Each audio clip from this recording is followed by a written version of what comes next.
Hello. So this book is Great Masters of Fantasy Art, and it's got a selection of artists in it. This happens to be Boris Vallejo, and there's text written by Eckhart Sackman. But the key part is to be able to learn about all these different artists and to be able to see their art full format in printed form to see which ones you're more interested in to then go seek out books on the individual artists. At least that's the way that I approach something like this. So you get the artist name, some basic information about them, and then a full color printing. And I know some people will say that, well, you can go on the web and see images, but there's just something about a well printed art book to be able to really study it and see the colors in an authentic way. You know, our monitors all have different kinds of color profiles and all sorts of other issues. And especially if you've just got a little laptop or a smartphone, it can be hard. I don't like images that do this because then you have to press the binding pretty hard to be able to see the whole image, and then you've got things that are getting lost in the binding. But most of them are in this kind of single page, full page format, which I vastly prefer.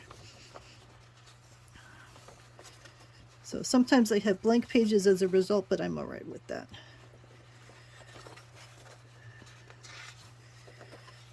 So there's the typical collection of the women are usually naked, but I mean, to be fair, he's pretty naked too, so they just like naked people in general. Of course, she's the slave.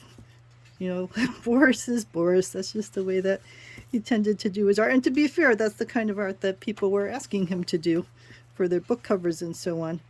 Women warriors that somehow wore no armor. And in that example before, the guy was wearing no armor, but usually it would be the guy in full plate mail and then the woman in skimpy armor. In this case, they're both pretty naked. So I think it's also fair to say if you have a problem with nudity, you might want to skip this book because they do seem to like the human form. But a lot of them are just really pretty without barely any humans at all, with the big sea eel and the manta ray. And it's also worth saying that these artists are just fantastic artists. The amount of detail that you've got in there and the scene that they were able to come up with is really nice. So these are worth studying just to see how people tackle some pretty interesting kinds of topics. And the whole, well, she's got more clothes than usual, so. And lion people. He almost looks like a Luke Skywalker character. Mystical whales flying. Was this Douglas Adams? Probably not. Might have been Michael Moorcock. But, and here we go again. So see, I will push the book open to get it, but now you're damaging the spine of the book, so now the pages are going to start falling out. But if you don't do that, then you're missing a lot of the detail there in the middle. I would rather that they printed it sideways on a single page rather than doing this kind of thing, which makes you lose some of the detail of the image. Crab people.